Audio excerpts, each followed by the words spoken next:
I've run this, Brad. Here's a fun one. It is pickerwheel.com. In this example, you can see there's a yes, no, or maybe. You could just have yes or no. You can see the number of sets that you could have. Do you just want one set, yes or no? Do you want multiple? Do you want yes, no, or maybe? You can see, you can go ahead and hide that and have it come up here. To bring it back, simply select right in there.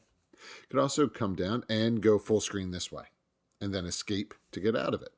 Now, right away, sometimes people have told me they don't like the color scheme. So what you could do is just simply come down here, go ahead into background color. You can change the background color, and then tool colors if you want to change it like this. Just remember to go ahead and hit save. And when you do that and scroll up, you can now see it's changed. Now, there's a few more things to check out. So if you just select picker wheel, you can go ahead and input names if you'd like, or whatever it is, one at a time. You could even add an image if you'd like to do that. You could do a teen picker wheel, so you can see that. Again, the yes, no, the number picker wheel, where it's kind of fun. You could do random digits, random numbers, minimum, maximum, exclude certain numbers.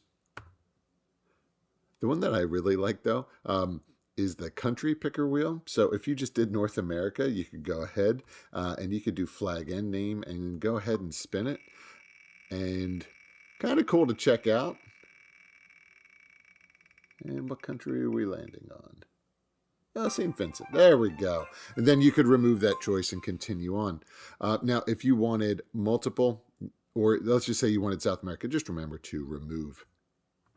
One other one, you could do the date picker wheel. You can see this is going from January 1st to December 31st.